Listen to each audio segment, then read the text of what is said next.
राम राम भाई, मैं वीरेंद्र पहल। संयुक्त किसान मोर्चा जो 2021-22 में बना था, उसने जो आंदोलन रहा, अब हाल में अराजनीतिक संयुक्त किसान मोर्चा है,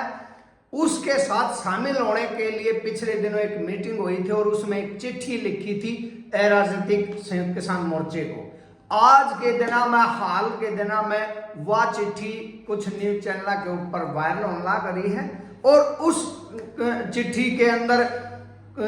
2021-22 वाले संयुक्त किसान मोर्चे ने शामिल होने के लिए कुछ शर्त रखी थी, कुछ कंडीशन रखी थी, जिनके बारे में आजकल बहुत चर्चा हो रही है। और आप भी अगर उन शर्तों ने सुनोगे तो आपको भी धक्का लगेगा कि जिस संयुक्त किसान मोर्चे को आप लोगों ने जोखिम उठाकर कुर्बानियां दे करके इतना मजबूत बनाया था कि वो आगे चल करके किसानों के हक और अधिकारों की रक्षा करेगी और सरकार से टकराओगी, वो कहीं ना कहीं इस चिट्ठी के अंदर लगी हुई शर्तों को देखकर लगता है कि सरकार की भाषा बोलने लग गया है, सरकार के साथ ही कोई ना कोई उनकी मिली भगत चल रही है। तो मैं पहला आपने बता दूं, उसमें जो हमने वायरल वीडियो में सुना, उसमें पहली शर्त उन्होंने यह रखी थी कि जो एमएसपी गारंटी कानून की मांग है उसके ऊपर आंदोलन नहीं करा जाएगा, उसको मुख्य मांग नहीं माना जाएगा। जो नई कृषि पॉलिसी ड्राफ्ट की आई है उसको मुख्य मांग मान करके उसके ऊपर आंदोलन करा जाए। इसमें सोचने वाली बात यह है कि जो पहले भी आंदोलन में एमएसपी गारंटी कानून की बात हुई थी, उसके ऊपर सरकार ने कमेटी बनाने की बात हुई और लगातार ये रहा कि कमेटी बनाई, बातचीत नहीं हुई। उसी मांग को अब संयुक्त किसान मोर्चा छोड़ने की बात कर रहा है। दूसरी मांग इन्होंने ये रखी है कि जो दल्लेवाल साहब इतने दिनों से वहां आमरण अनशन पर बैठ करके किसानों के अंदर अपने हक और अधिकारों की क्रांति की जोत जलाए हुए हैं, और जो एमएसपी गारंटी कानून की बात है, आमरण अनशन पर बैठे, और दिल्ली कूच की बात है, उन दोनों बातों को भी सिरे से खारिज संयुक्त किसान मोर्चे ने कर दिया। जो 2021-22 में था, उन्हें कह दिया कि ना तो हम दिल्ली कूच की बात का समर्थन करेंगे और ना ही हम आमरण अनशन का समर्थन करेंगे। अब यो पता चल रहा है कि इतने दिन तक इस आंदोलन के ऊपर जो लोग बैठे हैं उनकी मांगा का समर्थन नहीं करेंगे, दिल्ली कूच का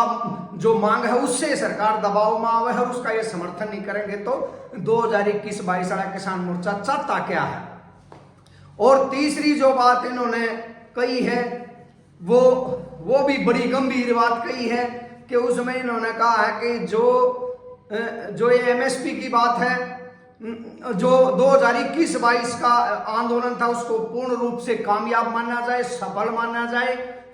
उसको आधा अधूरा आंदोलन ना कहा जाए। तो सोचने वाली बात यह है, अगर वो पूरा आंदोलन होता तो आज दोबारा आंदोलन करने की जरूरत किसानों को क्यों पड़ती? क्योंकि एमएसपी गारंटी की जो मांग उस समय थी उसको पूरा नहीं कराया गया, उसके ऊपर विश्वास दिया गया, भरोसा दिया गया और आगे चल करके वो भरोसे को तोड़ दिया, जिसके कारण किसानों ने दोबारा आंदोलन करना पड़ा। तो ये बात 2021-22 वाला संयुक्त किसान मोर्चा शरत इस अराजनीतिक किसान मोर्चे आगे रख रहा है और अब आपके सामने आ गया है। 3 शर्तों को जानने के बाद आपको संयुक्त किसान मोर्चा जो पहला था उसका असली चेहरा आ गया सामने, कि वो असली रूप में ये है कि इस पूरी तरह सरकार के साथ मिला हुआ, चाहे वो डर में मिल रहा हो, चाहे वो लालच में मिल रहा हो,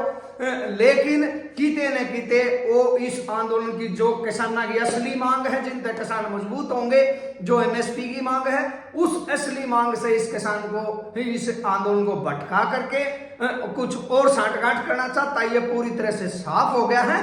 और एक न्यूज चैनल के माध्यम से जो वीडियो वायरल हो रही है उसी के आधार पर आपको ये जानकारी दी जा रही है कि ये इस तरह की चिट्ठी जो संयुक्त किसान मोर्चे की थी, इसकी पुष्टि हम नहीं करते हैं। लेकिन सोचने वाली ये बात है कि साथियों, किसान आखिर में किसके भरोसे थे और उन्होंने उनके भरोसे को किस तरह चकनाचूर कर दिया। और जो दल्लेवाल साहब अपनी जान की कुर्बानी देकर भी किसानों के हक और अधिकारों को उनको दिलाना चाहते हैं, आज उसी के आमरण अनशन को कहीं ना कहीं